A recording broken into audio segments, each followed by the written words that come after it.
Make games. Drink coffee.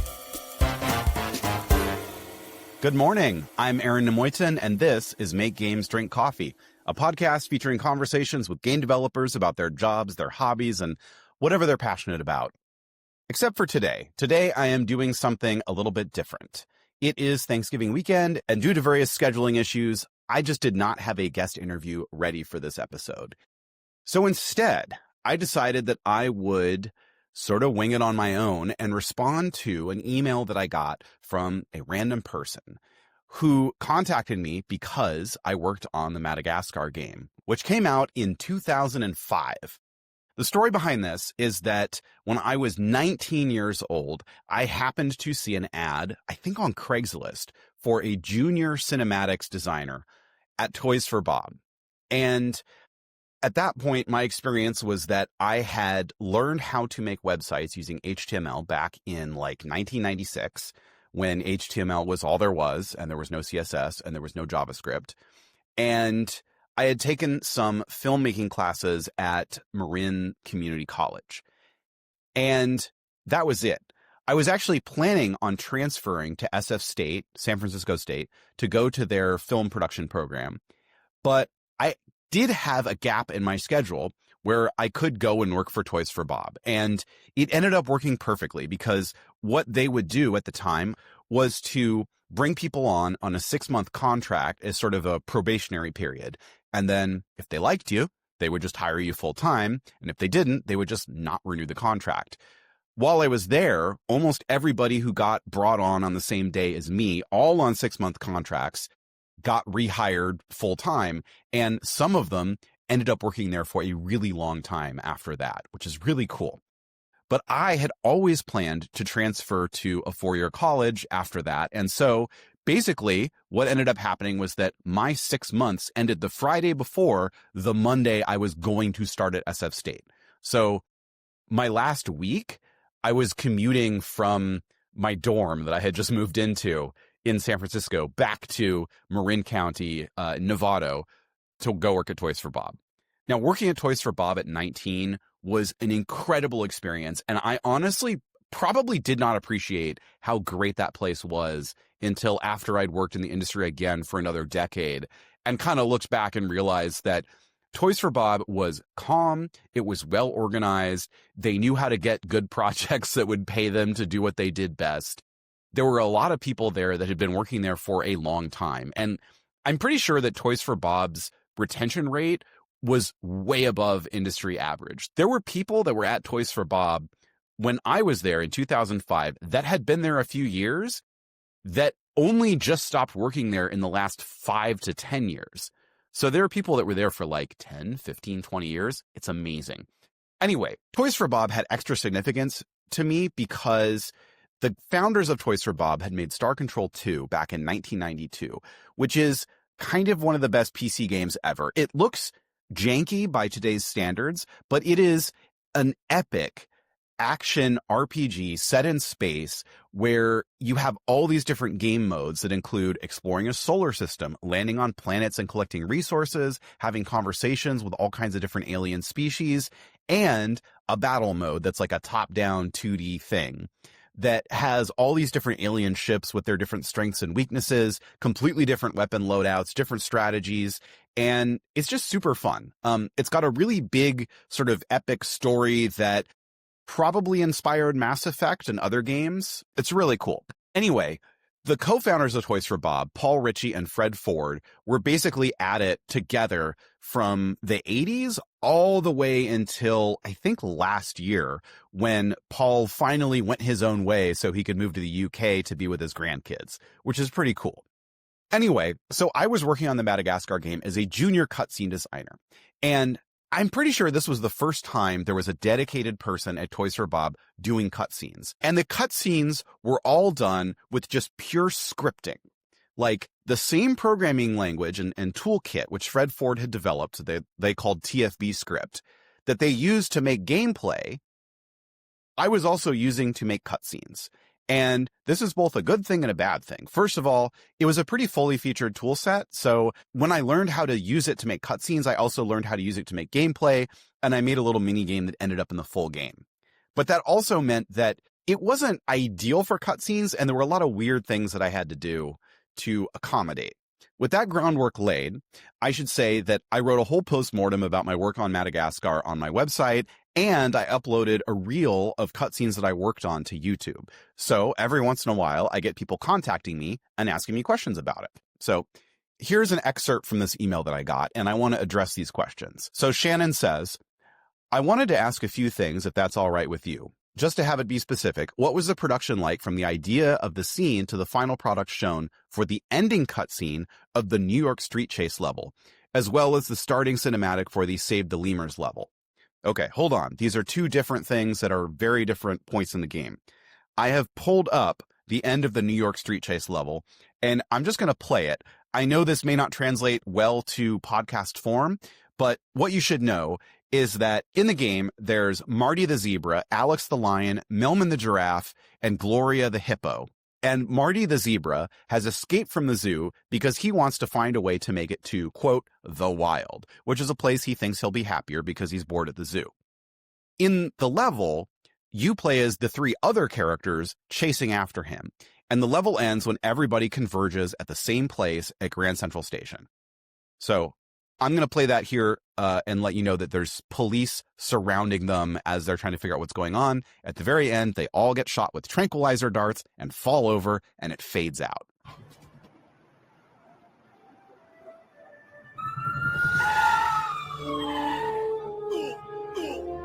Marty, what are you doing? What were you thinking? And where exactly do you think you're going? Yeah, start talking, zebra. Really? Do you have any idea what running through this city did to my sinuses? Do you? Hey, who are those guys? Relax, they just cops. With helmets? And tranquil... I mean... Oh, of course. Get the lion first. Don't make me come over there and you'll kick. Come. Guys, hey, I hope those needles have been sterilized. Melvin, I hardly think that's the least of our... Ow!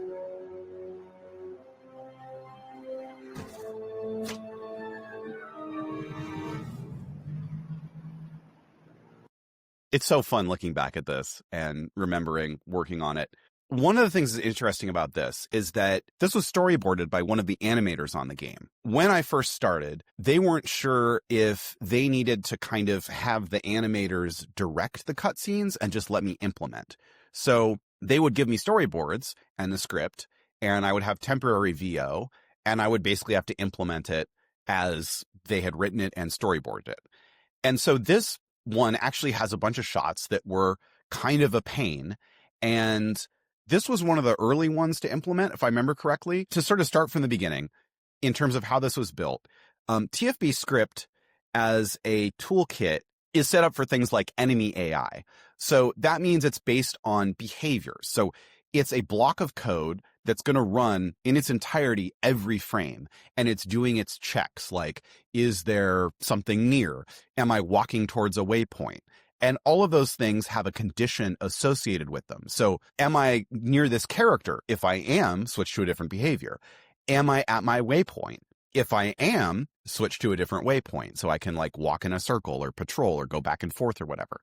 Am I turning towards something? If I'm turned at it, then do the next behavior that I would do now that I'm facing it. So it's all set up to be like, here's what I'm currently doing. Continue to do that until a condition is reached, at which point I will do a different thing. So in the context of a cutscene, almost every shot is a different behavior. And not only that, but sometimes I would have a behavior to set up the beginning of a shot and then a behavior of while the shot is going. And sometimes it is even a behavior per line of dialogue. And I think most of them were probably that, but most of the lines of dialogue also get their own shots. So whatever. But the reason that I had to set it up like this for even to set up a scene, you know, the beginning of the behavior is its own thing. And then we switched to a behavior for dialogue is because characters needed to hit their marks. And in this respect, this is really like directing a stage play or directing a movie, because the way it's set up is there is a move to command. And the move to command is like, move this character to this location until they get within X units, meters, feet. I don't remember what it was. I'll say feet from here on out, playing the following animation. And then when they reach that distance, we can hit a flag and say, okay, we're there, and or we can switch to another behavior. And so the levels are actually littered with cutscene waypoints. They are invisible objects that exist in the world, but that you can't see. But they are solely for the purpose of characters in cutscenes to walk to them and then stop and do something else. Probably say a line, turn to another character, play an animation, etc. Another thing worth noting is that we also have switching cameras. And so in a behavior, we might say, switch to this camera, and then all these characters are moving towards their waypoints. And then it's basically set up so that once all the characters are at their waypoints, we can start the next line. This also means, by the way, that there are special versions of each character just for cutscenes littered all over these levels. And in fact, there is one version of each character at least per cutscene in the level. So that means each level has at least 2, 3, 4, maybe 5 versions of every main character and other characters that are going to be in cutscenes. Anyway, so generally a shot will play out like this. We switch to the camera that we want to use, and there are cameras everywhere that are each set up to, be for different shots. We switch to the camera. We take control of every character that needs to be doing something, and we tell them what to do. And we pay attention to every condition that needs to be met in order to move to the next shot. The one thing I haven't mentioned yet is dialogue. So this is the other thing that's going to happen, is that we will pay attention to how far through a line of dialogue we are. And once we get to a certain point, we can go to the next behavior, which has maybe a different camera angle, maybe a different, set of character movements, etc., etc. And essentially, my job for 6 months was to do nothing but lay a bunch of marks, pick a camera angle, write a bunch of code that says, this character moves here, this character moves here, this character moves here, play this animation, turn to here, look at this character, because we could have head tracking of pay attention to this thing, and then play this audio from this character. And that's it. Every cutscene was just that. So you string a bunch of sequences of that together, and you get an entire cutscene. One of the last things I want to mention before we move on is that one of the most important things to me about making these cutscenes work is that Madagascar is comedy, and comedy is timing. And so I learned really quickly that if I just waited for the audio to be done for each line before moving to the next one, it completely ruined the pace. It was lame. It was boring. None of the jokes worked.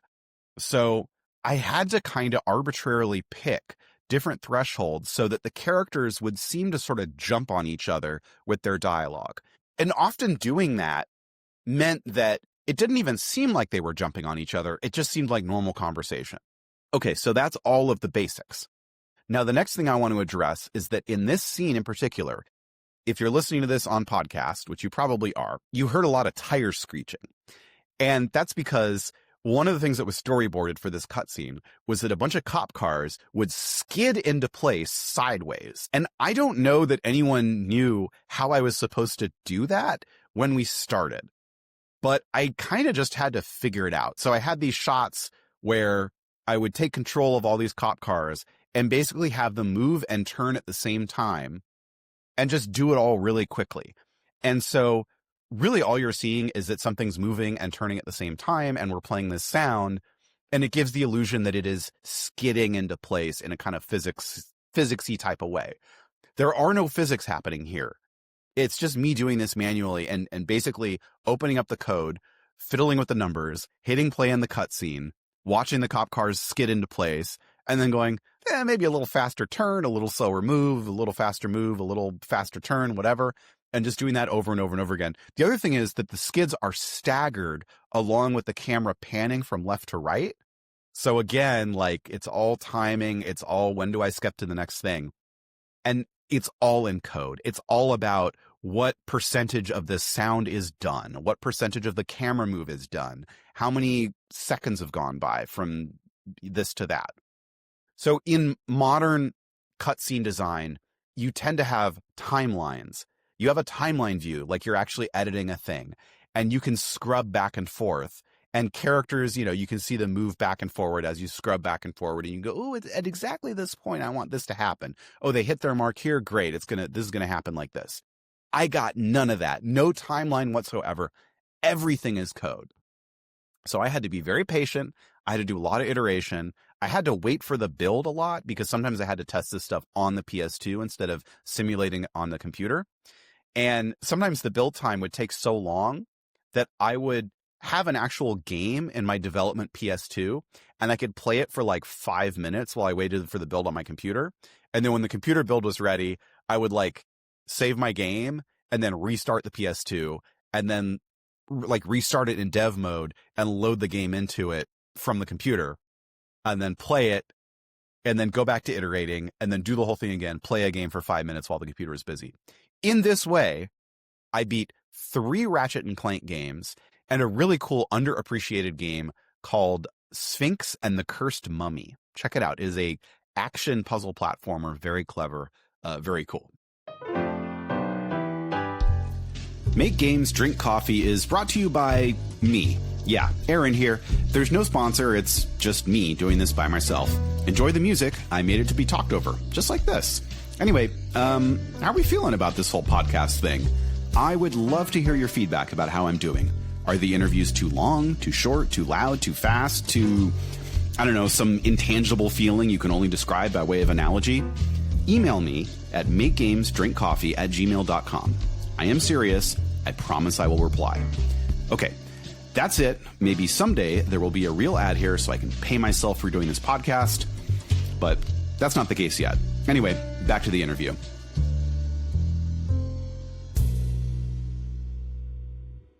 Okay, I'm going to move on to the next part of the question, which was about the Save the Lemurs level. So let's find that cutscene in this playthrough. And by the way, I found this playthrough online. It is from @WishingTika, WISHINGTIKA. That is a YouTube channel that is nothing but long plays and mostly of older games. So I really appreciate it. Check it out if you want to see any obscure old like PS2 games run through.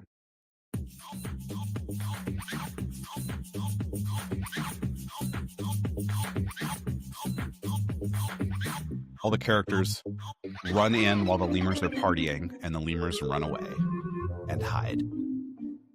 Kinda like furry cockroaches. Maybe it was just their bedtime. How often do you run to bed screaming? Almost every night. We know. Okay, wait, I want to pause it there. So I wrote this scene. And one of the things I want to mention here is that we had a really weird timeline in relation to the movie script. So when the Madagascar game started production, the movie script was not done, but everyone at the game studio, and this was before I was there, got to read a version of the script. So they put together a plan for the game that was based on a version of the script that they read when they started. And then the script continued to change as they worked on the game. So months later, we got another chance to look at the script, and it was the final script, I think, if I remember correctly. And DreamWorks was very protective of this. They gave us one script. It was watermarked. It was like, do not copy. We had to sign up to read it half an hour at a time. And we would basically take it to our desk, speed through it as fast as possible, handwrite notes or whatever we were doing, and then give it to the next person. And one of the things that became apparent to me very quickly, as the only person full-time dedicated to cutscenes, is that we did not have enough cutscenes because we weren't really getting through the story of the movie in a way that made any sense. And to go on top of that, the game obviously had more stuff happening than the movie because we needed to pad it out with levels. So between extra levels with stuff happening that never happens in the movie and us completely missing stuff from the movie, there was a lot missing from the cutscenes. Now, the script was a collaboration between basically anyone in the studio who wanted to work on it. And so at some point I was like, hey, we need a scene for this. We need a scene for that. We need to cover these holes that, we're leaving because we're not covering what's in the movie. And the answer I got back was basically go for it. So I wrote this whole scene introducing the lemurs because we did not have a scene where the lemurs get introduced and where the main characters meet them. Now, what you just heard was a weird line read. And this is one of those things where, like, look, I didn't get to be involved in any of the direction of the VO.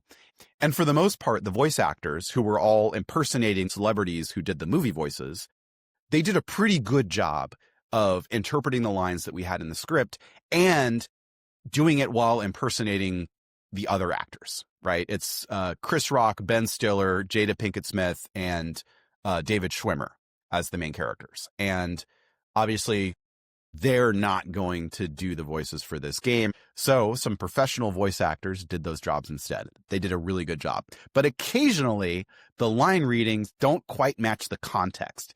And this is an area where every actor had a different interpretation of the line "we know." And it would have been great if they all had the same interpretation, because that's kind of how the joke is supposed to read. And this is one of the few jokes that kind of got ruined by that. But I'm going to rewind and play it again, right? Hey, cockroaches. Maybe it was just their bedtime. How often do you run to bed screaming? Almost every night. We know. So it sounds like an exasperated "we know," right? But it should have been like, we know. Anyway, I'm really pleased that I was able to write dialogue that was read by these professionals that made it into this game basically unchanged. So anyway, I'm going to continue with the rest of this scene, and I can talk about a little bit more of it afterwards. Hello? Anybody out there? No! That was weird. You think they believe me? Mort, did it ever occur to you that saying you aren't here proves that you are here? I don't get it. Do you think they're friendly? I don't know. It would make me very happy if they were. Oh, would it? Yeah, I would be like so happy. What? Okay.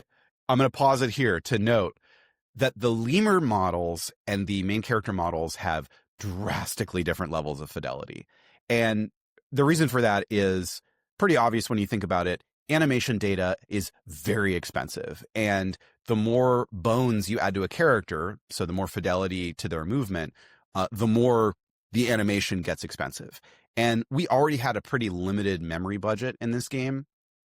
And I, as the cutscene person, had to be very judicious with adding extra animations to the cutscene versions of the characters, because everything in the level had to be loaded at once, including all the animations that would be needed for all the characters. So anytime I was saying, I need this animation for this specific cutscene for this character, I was crowding something else out, potentially. I'm going to play the rest of this cutscene, and you're going to hear my favorite line that I wrote soon. What would you say if I told you I had a plan to find out if they were friendly? That would be neat. What's the plan? Whoa! So the plan is that Mort is hiding in the bushes with the other lemurs, and he gets thrown out of the bushes, and the main characters all run to him to try to figure out what's going on. Ah, what is this? He's kind of cute. Me, please, hurt. Don't. Oh no, he's a masochist. I don't think that's what he meant. Hi. What's your name? We're gonna be here a while. What's happening? Well, they haven't eaten him yet. I think we're in the clear. Splendid. We shall form a welcoming committee, and we shall welcome them. You're not going to eat me? Now, why would anyone want to eat you? A good question, and I will answer it for you. Wait, why would anyone want to eat Mort? Because he's really annoying, Your Majesty. Because he's really... That's not it.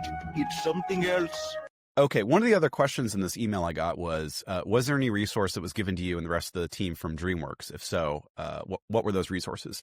So I already talked about the script, and the other one was a lookbook, and or like a look Bible. I don't remember what they called it, but it was basically an enormous full color, like almost coffee table sized book that was all the guidelines about how everything in the Madagascar universe should look. So they have all the main characters and sort of the turnarounds for them, the different expressions, but also the world, the concept art, the guidelines about how to use colors, stuff about the fonts. Like basically, whenever a company is going to do a huge IP push like this and they're licensing it all over the place, they're going to do a movie, but they're going to do video games, but they're going to do a TV spinoff. They're going to do like lunch boxes, pajamas, underwear, like for kids, like all that stuff.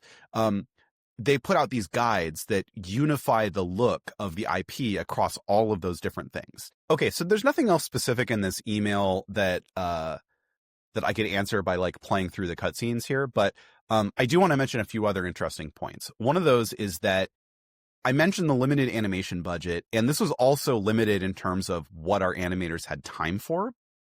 But what ended up happening is that the game was mostly done probably on schedule.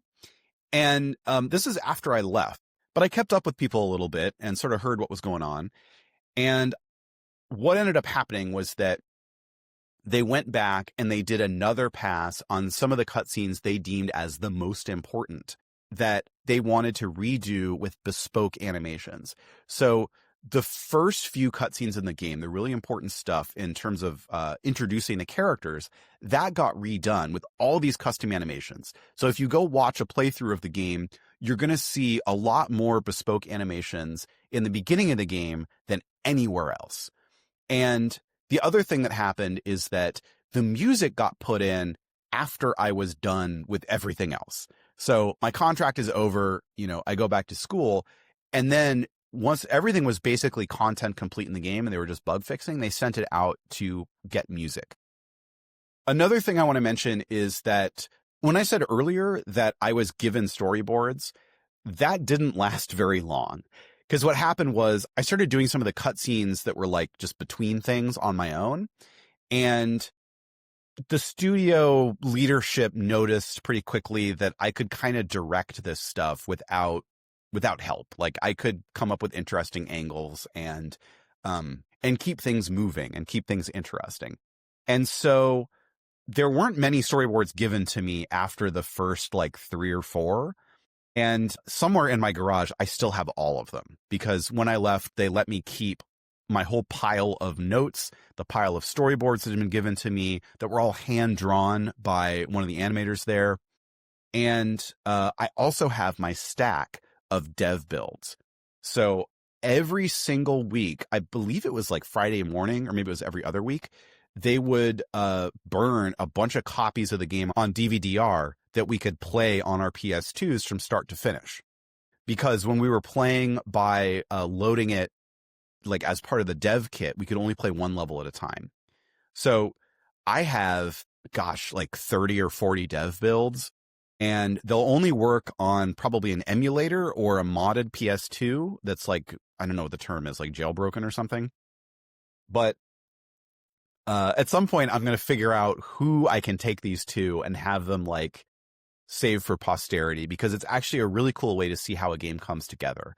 And you can see early versions of levels. You can see builds where the rendering was like in progress and broken, and they were like rewriting stuff. And so all the lighting is broken, or the shadows are broken, or the Z sorting is broken. You can hear all the temp VO, which is often hilarious. And you can see the stuff that changed over time. Anyway, that's my brain dump. I hope you enjoyed this. I think, telling war stories like this, as they're called, is a fun thing to do. And it's also a good way to get people familiar with how games are made or have been made, and to understand how far we've come, and just to get a slice of what it was like. And that's the show. Thank you for listening to Make Games, Drink Coffee. You can find the show online at makegamesdrinkcoffee.com or email me at makegamesdrinkcoffee@gmail.com. Recording, editing, production, and original music by me, Aaron Nemoitin. Drink up. I'll see you next week.